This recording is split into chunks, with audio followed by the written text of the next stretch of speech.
자, 미국 북한과 관련된 이야기 좀 하겠습니다.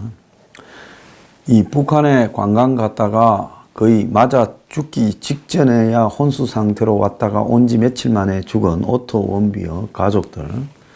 저는 이제 부친이 평창 올림픽 개막식 때 펜스 부통령하고 같이 와서 탈북인들도 이 천안함 거기서 만났죠.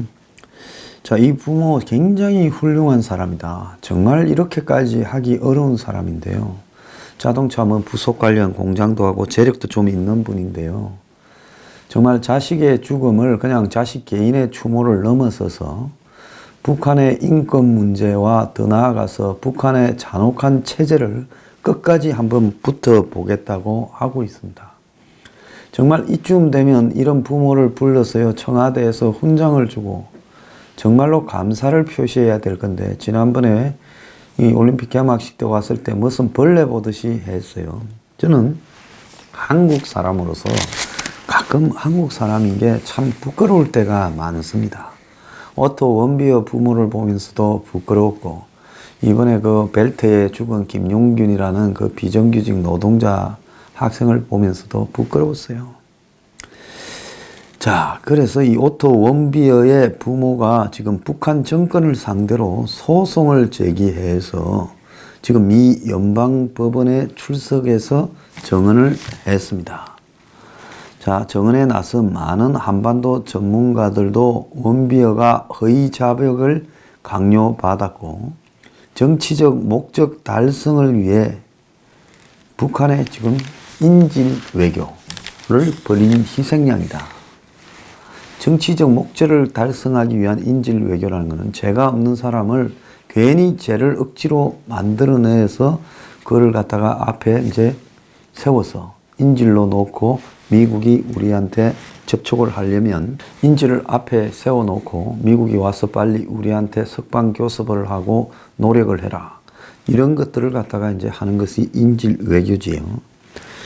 자, 어제 그 미국 워싱턴 DC에 연방법원에서 개최된 심리에서 원비어 부모 브래드와 신디 원비어, 그리고 형제 2명, 그리고 한반도 전문가 이승윤 버처대 교수, 이 교수 확실한 사람이죠.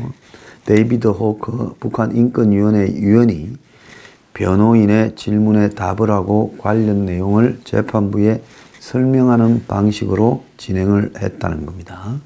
원비어의 친척, 친구 30명도 법정을 가득 채웠대요. 자, 아버지 브래드 원비어는 아들이 북한에 억류되었던 시간을 회상하며 두려움 속에 살 수밖에 없을 거다. 이렇게 말했는데요. 한국계 미국인들이 많이 북한에 인질이 되었다가 석방이 되어서 트럼프가 새벽에 마중 나가서 쇼를 했지요. 그런데 그 사람들은 그렇게 죽지 않고 무사히 돌아왔습니다. 근데 왜 원비어가 맞았을까요? 북한이 강요하는 대로 진술서를 이 젊은 청년이 쓰지 않았다는 겁니다. 제가 볼 땐 그것밖에 없어요.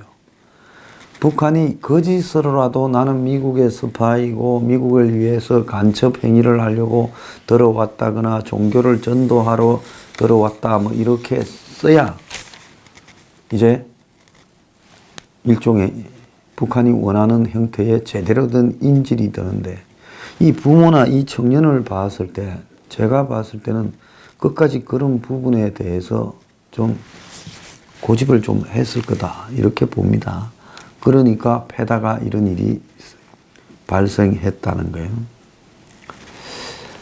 자, 아들의 억류 이후 북한의 도발이 심화되고 심지어 북한이 핵무기로 미국을 공격하겠다고 위협하면서 한순간도 안심할 수 없는 이 상황이 되고 자신이 아무것도 할 수 없는 상황이 지속되며 부모는 물론 전 세계로부터 버림받았다는 느낌을 가졌을 거다. 자, 원비어 부모는 트럼프도 매우 원망스러울 거라고 봅니다. 특히 아들이 북한의 허위 자백을 강요받았다고 주장을 하면서 아들이 체포된 뒤 열린 기자회견에서 한 말은 대부분 사실이 아니라며 북한 당국이 뒤에서 조종했을 거다. 자, 원비어도 이 기자회견에서 북한 당국이 시키는 말을 좀 했지요. 그러면 계속 순순히 거기에 따라서 내가 다 죄를 지었고 했으면 이렇게 펴지는 않았을 거예요. 그런데 혼자 이렇게 된 부분에는 그 이후에 이런 것보다 더한 강요가 있었을 거고 그런 과정에서 저항하다가 고문에 의해서 이렇게 됐다고 봅니다. 원비어 씨는 아들이 미국에 살 때 도로 표지판을 훔쳐 방에 보관했다는 발언을 했지만은 유품에서 표지판이 발견되지도 않았고 특정 교회의 사주를 받아 범죄를 저질렀다는 내용에 대해서도 종교가 전혀 달라서 거짓말이다.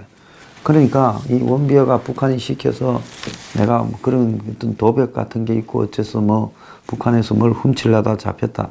이런 이야기가 말이 안 된다는 거예요. 또 원비어가 친구의 이름을 언급한 데 대해서도 문제가 생기면 내 이름을 팔라라고 했던 친구의 허락에 따른 거에 따르는 이 이야기가 정연히 있었습니다. 그래서 당시 원비어가 북한에 협박으로 했던 정언 내용 중에 상당수가 사실이 전혀 아니다라고 이렇게 부친이 주장을 했고요. 또 아들이 숨을 거둘 당시 반드시 이 일에 책임을 묻겠다고 약속했다며 법원이 정의를 구현해달라 호소를 했고 모친은 자신을 투사라고 소개하며 악마에 맞서 싸울 거라고 이야기를 했습니다. 북한보다 더 악마 같은 존재는 없다라고 목소리를 높이고 북한에 책임을 묻기 위해 이번 소송을 제기했다며 열악한 인권 환경에 놓인 북한 주민들과 일본인 납북자들 그리고 김정남 살해 사건을 언급하며 북한 정권이 악마다라고 강조를 했고 원비어가 건강한 상태로 석방됐다라는 북한 주장에 대해 정면으로 반박을 했습니다. 건강한 상태가 그래 들것에 실려가 혼수 상태로 옵니까? 원비의 송환에 동행했던 조셉 유는 양호한 상태라는 서류에 서명을 해줘야 사람을 다 죽어가는 사람을 데리고라도 나올 수 있으니까 그렇게 했다라고 자기한테 말을 했다는 겁니다. 그러면서 원비어 부모는 아들의 북한 여행을 주선했던 여행사에 대해서도 깊은 불신을 드러냈는데 아들의 억류 직후 여행사 사장에게 연락을 취했냐라는 판사의 질문에 그가 말하는 걸 믿을 수 없다라고 말을 했습니다. 자, 미국 정권이요, 정신 차려야 돼요. 저는 트럼프라는 사람의 한국과 관련된 문제에 대해서는 절대적으로 믿지 않고 불신합니다. 오늘 어떤 이야기가 나왔어요? 미국이 인도적 지원 목적의 북한 여행을 허용하기로 했다. 한국에 온 비건 대표, 지금 워킹그룹 회의를 해서 26일 날 열린 남북 이 철도 도로 연결 착수식 7억 200만 원짜리 그걸 놔두는 대화에 왔다가 이렇게 말을 하면서 북을 협상작으로 이끌 유화책이다라고 이야기를 하고 있습니다.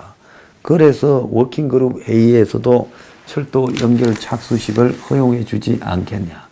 그러니까 자기들이 대북 제재 CVID, FFVD를 외치고 하면서요. 또 자기들이 이렇게 북한이 오판할 수 있는 짓거리를 밥 먹듯이 하는 거예요. 자, 원비어 부모는 여행사도 믿지 않는다. 북한과 관련된 여행사 중에요. 순수한 여행사 없습니다. 전부 북한 정권과 관련이 있는 놈들이거나 그런 재미교포 놈들이 하고 있죠. 재미교포 중에서 북한에 사주받은 진은미뿐만 아니라 뭐 우리 민족끼리에 관련 있는 이런 이상한 인간들이 숱하게 있어요. 자, 그런데 미국의 또 인도적 여행을 또 다른 제2, 제3의 원비어가 나오기를 바라는 겁니다.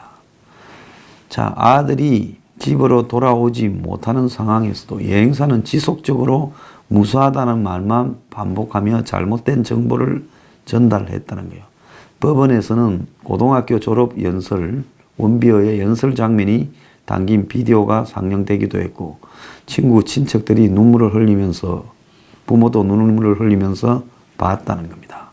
전문가로 참석한 호크 의원은 북한이 제대로 된 법적 절차 없이 주민을 감금하고 고문이 체계적이고 정기적으로 이루어진다고 비판했고 북한과 외교관계가 없는 미국을 대신해 스웨덴 정부가 원비어 억류 문제를 다뤘지만 영사 접견조차 제대로 되지 않아서 이거는 비엔나 협약을 완전히 위반한 것이다라고 이렇게 언급을 했습니다. 특히 북한 외무성은 원비어가 의식불명에 빠진 이후 스웨덴 대사관에 연락해 더 나은 의료 환경을 이렇게 제공해야 됐지만 이것도 안 했다는 거죠. 이성윤 교수는 원비어 정언이 강압적인 상태에서 이루어졌기 때문에 기자회견을 통해 나온 표현도 결국 그걸 상징하는 거다라고 하면서 원비어가 미국의 적대적인 대북 정책이라는 표현을 3번이나 사용한 것은 북한 당국의 개입이 있었다고 볼 수 있고 동성들의 대학 등록금을 내야 된다라고 말을 한 것은 장남이 가족들의 생계를 책임지는 북한 한국 문화에서나 가능한 이야기라는 거죠. 아니 원비어의 아버지가 얼마나 부자인데 그래서 지금 이런 미국에서 소송을 끌어가는 부분은 엄청난 돈이 들어가는데 이런 소송을 그냥 하겠습니까? 그래서 판사는 청문회 정언을 들은 뒤 미국은 발언 자유 존중한다면서 다 중요한 증거가 될 거라고 하고 위로 인사로 이렇게 이 재판이 끝났고 일단 북한인 측이 앉아야 될 피고석은 비어 있었다는 겁니다. 자, 원비어 측은 북한이 소송에 아무 대응을 보이지 않고 있는 걸 예로 들어 골석 판결을 요구했습니다. 자, 이거는 한쪽이 안 나올 때 없더라도 그쪽의 이야기를 들으려고 하지 말고 판사가 상대가 자신의 입장을 항변하는 것을 포기했으니 우리 이야기를 믿고 판결을 때려달라 이 이야기죠. 자, 이 심리는 마지막 법원 출석이고 이제 다음 단계는 판사가 소송에 대한 의견서를 공개하고 최종 판결을 하는 거예요. 자, 이성윤 교수는 이 보요의 예와 만나 이번 소송의 목적이 북한 정권에 메시지를 보내는 거다 라고 하면서 북한으로 하여금 앞으로 미국 시민 또는 외국 시민 어쩌면 먼 훗날 내국인을 학대하고 고문하는 북한에 큰 경제적 손실을 끼칠 수 있는 이런 메시지를 전달하는 것이 매우 중요하다. 원비어 부모 측은 북한 당국에 소송을 하면서 그냥 소송을 한 게 아니라 징벌적 배상을 포함한 11억 달러의 배상금을 재판부에 요구했고 변호인은 이 금액을 책정하며 계속되는 북한의 극악무도한 행위가 더 많은 처벌로 이어질 거라는 메시지를 북한에 보내기 위해 더 많은 금액이 책정되어야 한다고 재판부에 이야기를 했습니다.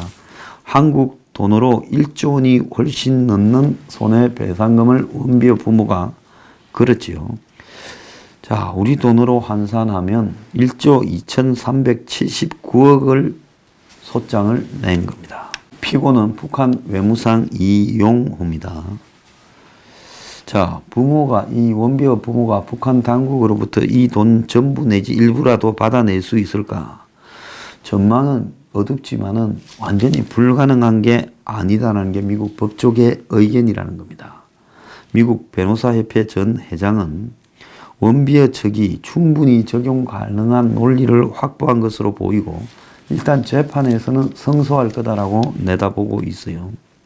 국가를 상대하는 소송은 성소하기가 쉽지 않은데 국제법상의 주권 면책 원칙 때문이라는 거예요.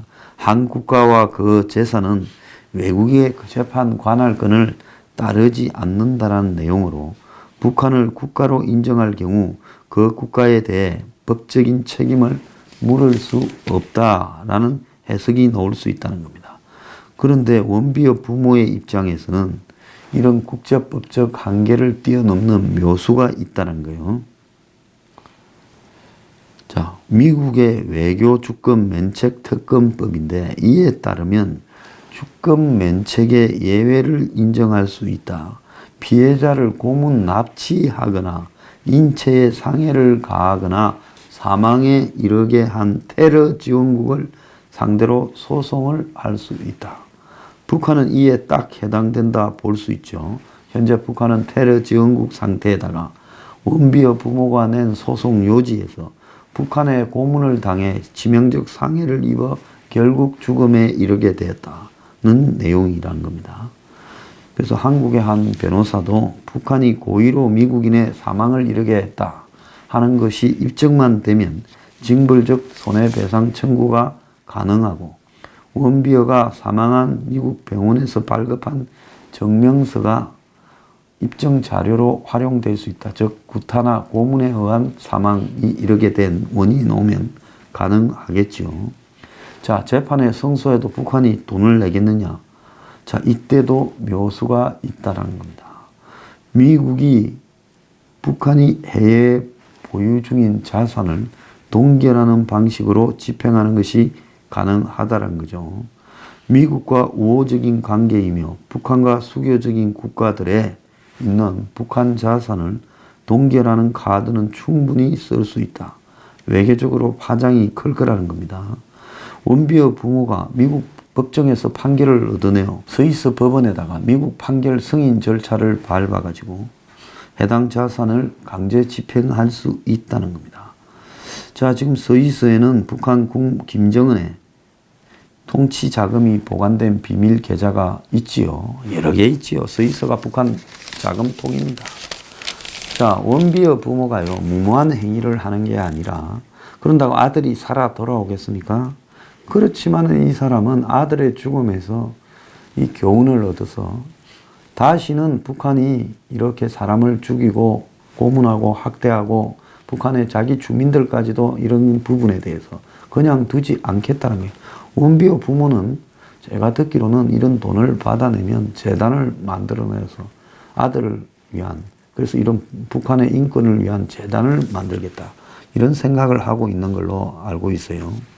자, 그렇다면 이렇게 신념으로 싸우는 사람이 지금은 쉽지 않은 것 같아도 결국은 제가 볼 때 승리할 것이다 봅니다. 참 한국인으로서 아주 부끄럽게 저는 생각을 하고 있어요. 그런데 이 와중에 한국에 온 대북 정책 특별 대표라는 비건은 미국민이 지원 물품을 전달하고 국제적 기준의 지원 검증을 하기 위해 북한을 방문하는 여행에 대해 허용하는 것을 재검토할 거다. 즉 인도적 지원 목적의 방북에 관해 미국민의 북한 여행을 금지하고 있는 현행 조치를 완화할 수 있다는 것. 또 이래 되면 미국의 교민들, 목사들 중에 전 정말 마음에 안 듭니다. 이 방송에요, 미국에서 들으시는 교민들도 많을 건데요. 그 교회에서 북한 도와주자 이러면서 북한에 선교하자 하면서 북한을 가는 저는 기독교인들의 마음이 안 듭니다. 왜? 정말로 기독교인이라면요, 북한에 선교를 하러 가지 말아야 되고, 가서 잡혔다면 나 예수를 전달하러 왔다 북한에, 이렇게 말을 하고 순교를 하세요. 예?